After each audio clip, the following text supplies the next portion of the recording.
Kuna watu walikuwa wanasema hawataki hiyo maneno, ati wanataka tukuje hapa kuchochea wananchi, ati wanataka tukuje hapa kuleta fitina, lakini kazi ya serikali sio uchochezi.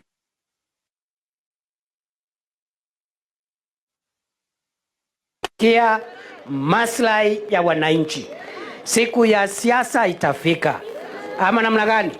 Sio ati hatujui siasa, tunajua siasa, lakini pia tunajua kuna kila wakati uko na majira yake. Si namna hiyo? Kila kitu iko na majira yake. Kwa hivyo sasa sio majira ya siasa, sasa ni wakati wa kusukuma barabara, kusukuma market, kusukuma stima, na Mungu akitujalia tukifika huko mbele tutapangana. I want to tell you this, my friend.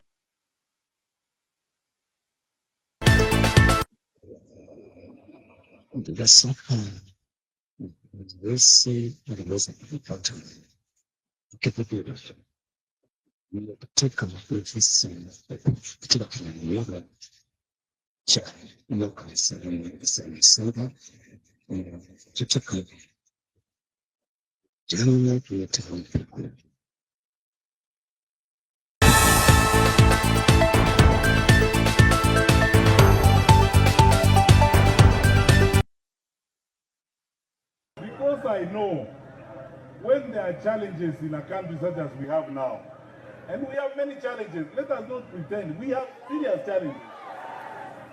We can very easily be tempted with each other, we start beating each other, to be divided and to mess ourselves up and destroy our country. Now, 5 police officers have been killed and 8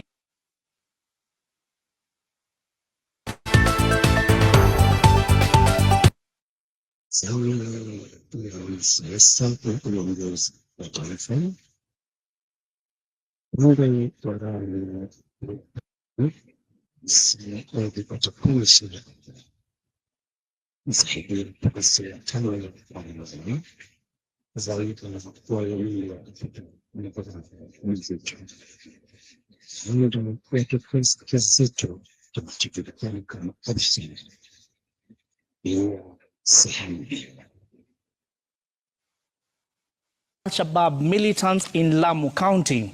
The officers from Elite Special Operations Group were ambushed by the gunmen in Rakei, Boni, Bondei Forest on the border of Lamu and Garissa counties. The 8 injured officers have been airlifted to Nairobi for medical treatment, with the bodies of the slain officers also flown into Nairobi.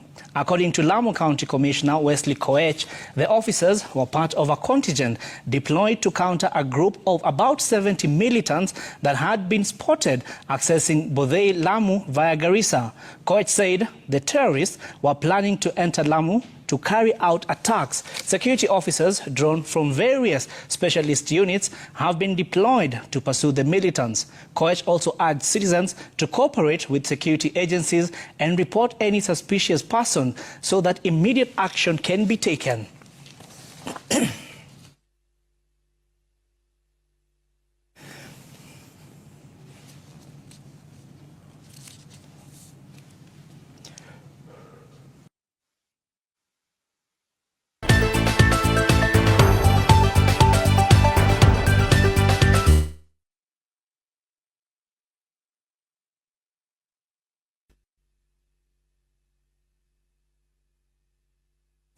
All right, and still on security matters now, 25 National Police Reservists (NPR) have been arrested zinazoendelea kutoka nchini zinasema sisi alipata kwenye aliweza kupeleka pesa sababu ya kutumikia kazi ya sheria kila siku.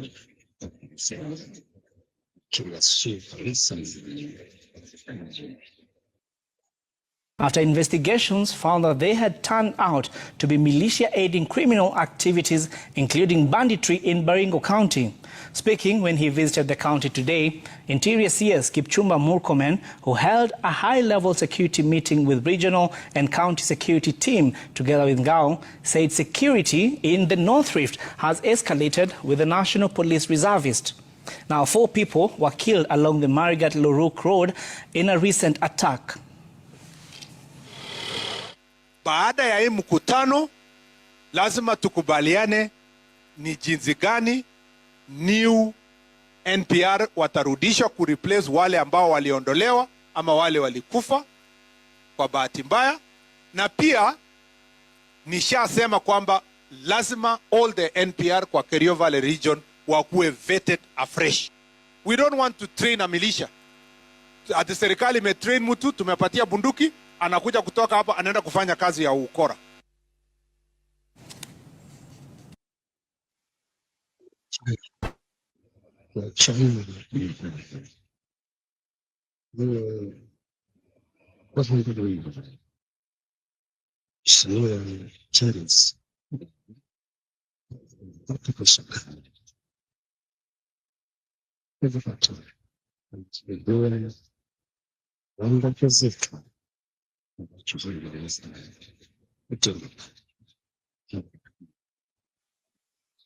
Efforts there will bear fruits. Now, moving on, the autopsy to determine the cause of death for the late Kasipul MP Charles Were, who was shot dead on Wednesday night, will be conducted on May 5th.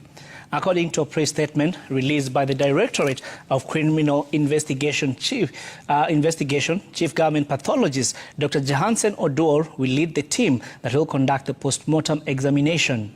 In an update on the status of investigation, DCI officers say officers from Homicide Bureau, supported by forensic experts from the National Forensic Laboratory, have made progress in their investigation by collecting critical evidence. Preliminary investigations, according to detectives, suggest a targeted and premeditated murder as revealed from the detailed analysis conducted by the team. Investigators are pursuing the suspect who pulled the trigger and the rider on a bike, who they say, on a bike, and say that the motive of the assassination is still under investigation. Police have appealed to the members of the public with information regarding the heinous murder to share information.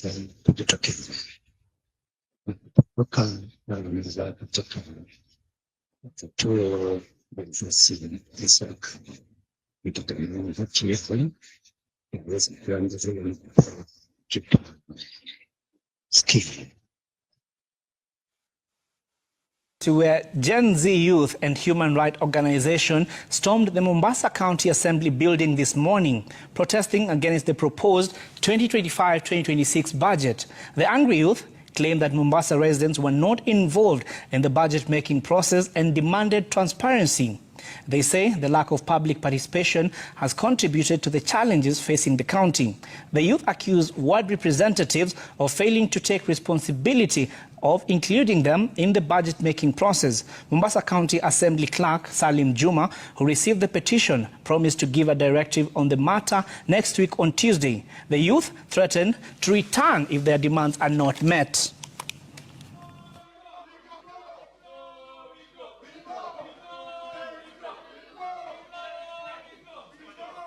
Tulipofika Tukifika pale chini tuliambiwa kwamba clerk anakunywa chai. We had to take action to our hand, bring ourselves here. Bodyguard anatuambia it is not safe for all of you to see the clerk. Tunashangaa mnauliwa kule nje na watu na pikipiki. How are you not unsafe here? How is it that you are unsafe here? This is a public office. It is as clean as it is. Yetu kwenye metuleta hapa leo ni financial year. Budget ya 2025-2026 ijatoka. Tunashangaa ni kwa nini ijatoka na zile vitu zote tunahitaji kama wa Kenya. Atupati services kwa hospitali kukiwa na budget. So imagine time yenye hakuna budget nini inafanyika. Madaktari si wataenda, madawa zitapatikana na kila kitu. And that is the reason why as the young people of this county we are here today to demand for what is rightfully ours. Nikabidhi leo Ijumaa na hapa siku ya leo sio siku ya business, hakuna waheshimiwa. So mimi hii document I discuss on Monday na mpaka Tuesday saa 8 mnaweza kuleta representation yenu watu watatu niweze kuwajulisha.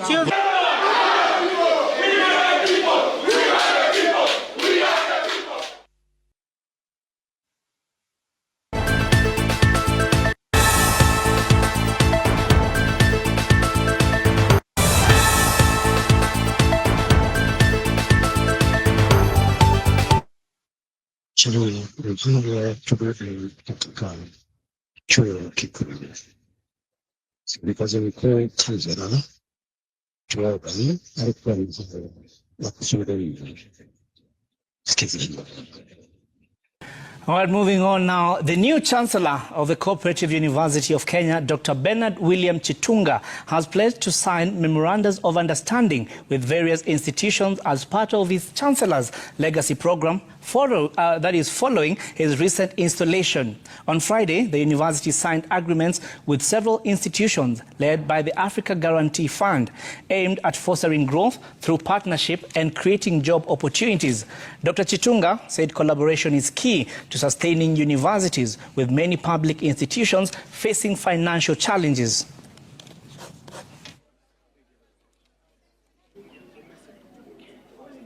CUK, as we know, is a premier institution in terms of e-learning in Kenya and also in the continent. So what are we trying to achieve through this partnership is to be able to support job creation, economic development in Kenya. For us, as we sign this MOU, this Memorandum of Cooperation, we are looking at a leading development financial institution on the continent and the premier cooperative university in Kenya and on the continent to come together to co-create programs that will strengthen the SACCOs, cooperative institutions, and now our faculty, our students will benefit immensely from the footprint of Africa Guarantee Fund, and through those research, through those programs, I think the continent and the country will really benefit. So we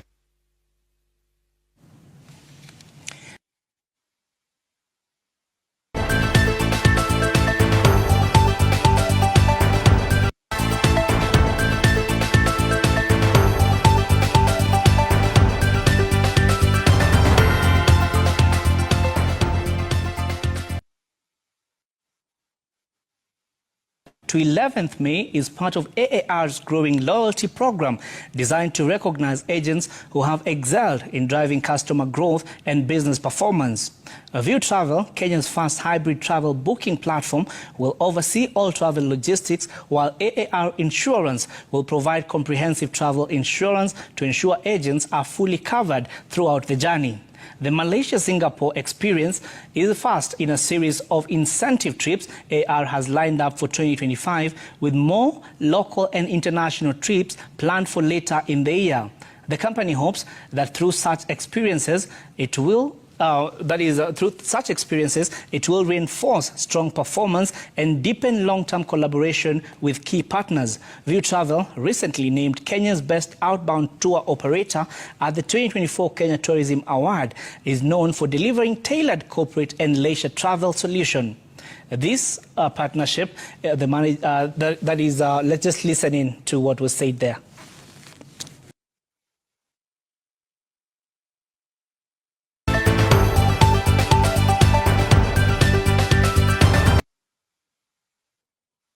Excited to be part of the team traveling, considering that This will be my first time traveling to that side of the world. I see this as a big motivation, and I'll really put in my best, work hard so that I'll always be in this kind of trips going forward. I think we've grown 6 times in terms of our profitability, and the partners that are with us today are the key supporters that have made that happen. So to recognize this, we sending them out for all paid up trip to Malaysia and to South Singapore and some parts of Asia, so that they can get to enjoy themselves and relax for about a week. And just a small way for us to say thank you. This is a big step towards what we do as a travel company. Not only do we focus on leisure, we also do work with corporates, and AR is one of our main corporates that we work with. And this partnership is just elevating our offering out there. AR giving us this confidence and trust, and entrusting us with this important trip of theirs, shows, you know, what View Travel stands for in the industry and how we support and come along. So, thank you again. Country. I want to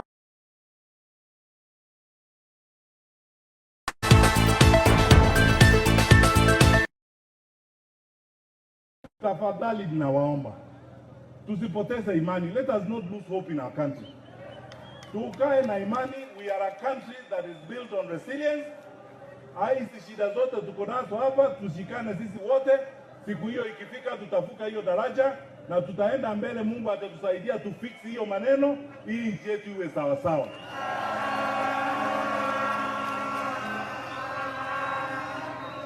Tumekubaliana? Mimi nawashukuru sana. Tushikane sisi wote pamoja, tuende safari hii, tushike kadi ya kura, tupige kura. Across the globe.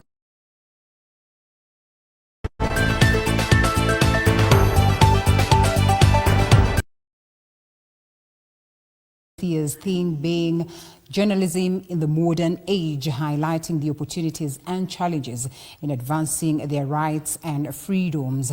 During a forum held here in Nairobi, bringing together journalists, security agencies, the Editors Guild, media owners, and the Media Council of Kenya, MCK, participants emphasized the importance of embracing new technologies while remaining vigilant against misinformation and fake news.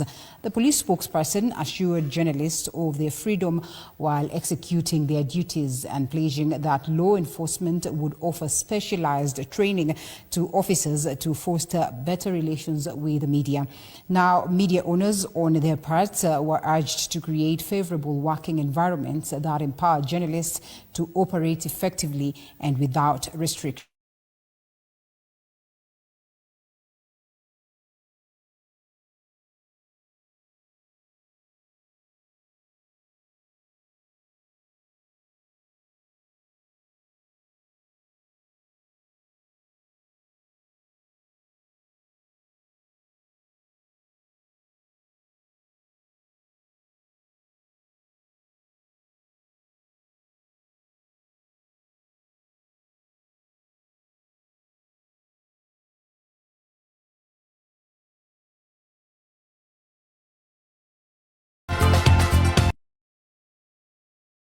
Content. These innovations are necessary and exciting, especially for media houses facing shrinking revenues, rising costs, and demanding audiences. But AI is not neutral. It is built and deployed by humans, with all our biases, blind spots, and ambitions. And when it falls into the wrong hands or remains unregulated, it becomes...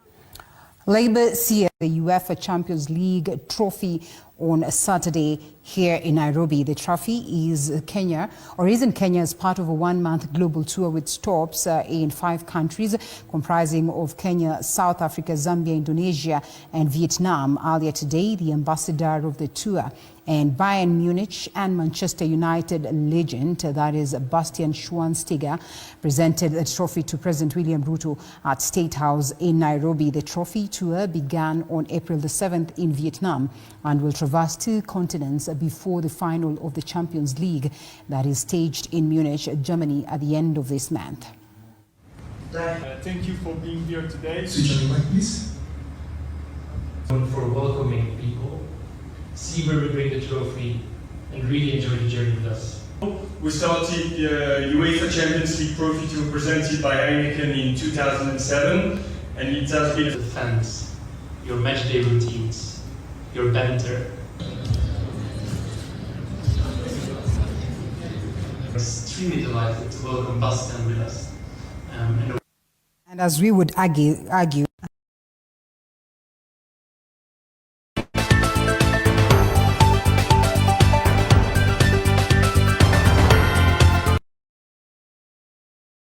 with a story where the National Police Service says preliminary investigations revealed a fatal shooting of Kasipul Member of Parliament Charles Were as was premeditated and executed with precision.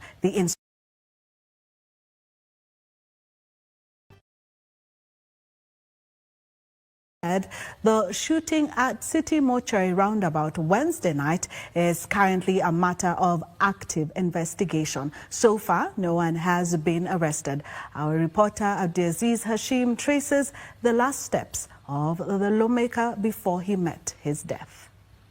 It is exactly at 7 p.m. on Wednesday when the late Kasipul Member of Parliament Were left these gates of Parliament in what proved to be his last session of the 13th Parliament before the National Assembly proceeds to a one-month-long recess. There are two viable routes that the late Kasipul MP Charles Ogondo Were could have used after leaving the premises of the August House. The first, driving through Parliament Road to Kenyatta Avenue, through Valley Road all the way to City Mortuary roundabout. The other could be Parliament Road through Haile Selassie Avenue on Gong Road up to the City Mortuary roundabout.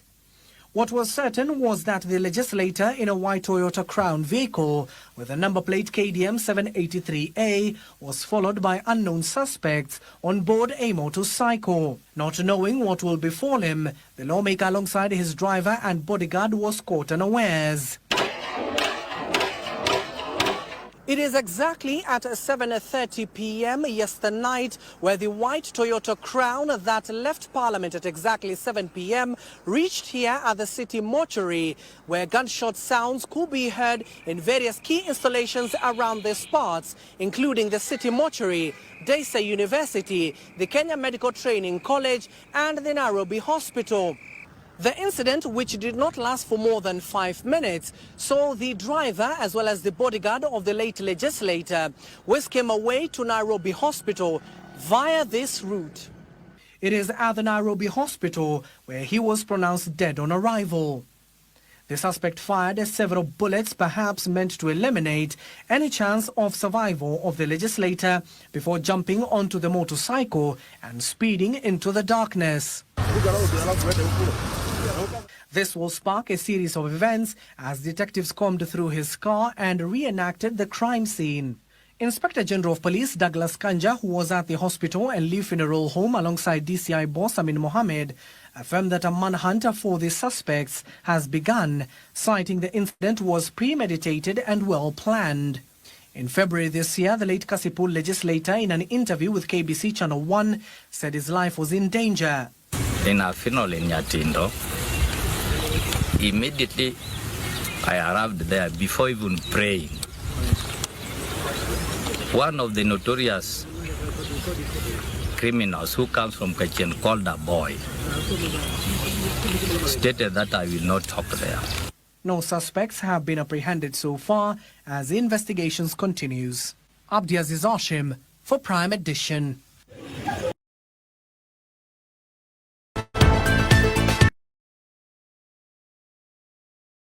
The Gen Zs were killed. There were a lot of looting going on at that time. The accused in this case is the government. Boom! What's up, good people? Kama I'm your host, Shalom Karaoke, and welcome back to Vibe Mtaani. Recently, there was a BBC documentary dubbed The Blood Parliament. Our leaders have come out to say that it's controversial, it's fake, it's one-sided, and it's being used for propaganda. But what are people on the ground actually saying about this documentary? Let's check it out.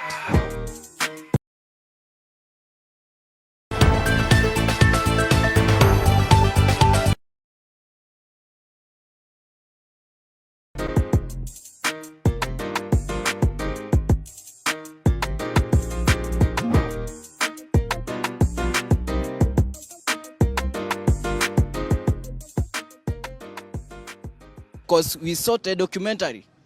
It was one-sided. We saw those things happened. They happened. It's not a fiction. Na tulikuwa tunahitaji kujua who kills our young people. Yes. The ghosts of the people who were murdered on the streets will haunt this regime forever. Kwa maana tunaona wale vijana ambao waliuliwa ni wa vijana ambao hawakuwa na silaha, ni vijana ambao walijitokeza kupigania nchi yao. Tumeona picha vizuri wale wenye wanaua vijana. Huyo police accountability hiyo ndio tunahitaji sasa. What we want to see is the complainant, the victims and the witnesses. The government cannot be a witness of its own accusation. Kwa hivyo hawa wabunge mimi na wakashifu, na sio jambo nzuri ati kusema kwamba kupoteza maisha ya mwananchi ni jambo la kawaida. KDF in fact aje KDF atakuja kuua kijana mwenye ana silaha yoyote. Na ni nani alioda KDF kukuja kuua vijana wa demonstration? Children were killed on the streets, brutal murders were committed on the streets, and justice must be done.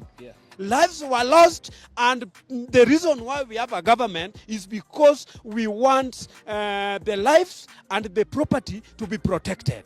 Most of the life. We cannot just say that 50 lives were lost and we just let it go. Something must be done if we have to have a country. If this is not done, then it will be just a tradition. It will be a business as usual. And that's what we are saying no to. Juzi nilisikia Raila Amolo Odinga ambaye ni baba akipiga vita akisema CDF iondolewe kwa wabunge pia iende national government. Lakini kama wabunge mzidi kukaa na CDF ili tusukume masomo ya watoto wetu na waende mbele. Shule mingi ukiangalia zimejengwa na CDF, si kama enzi za Moi tulikuwa tunapoma chini. Before mambo ya CDF tulikuwa tunasikia tu hizi pesa ziko na zinatumika kwa national government, na tulikuwa hatujui zinafanya nini. Mambo na basari tukaanza kuona hizo pesa zinatusaidia, barabara tukaanza kuona zinatusaidia. Wamama wengi, wasasi wengi hatujuezi kwa sababu nini?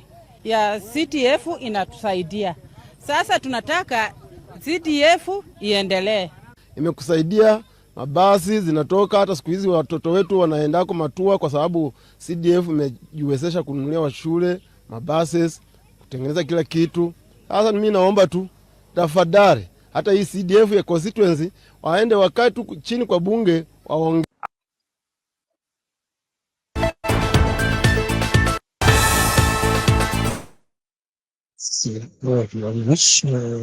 Habari zetu sisi ninapotaka kazi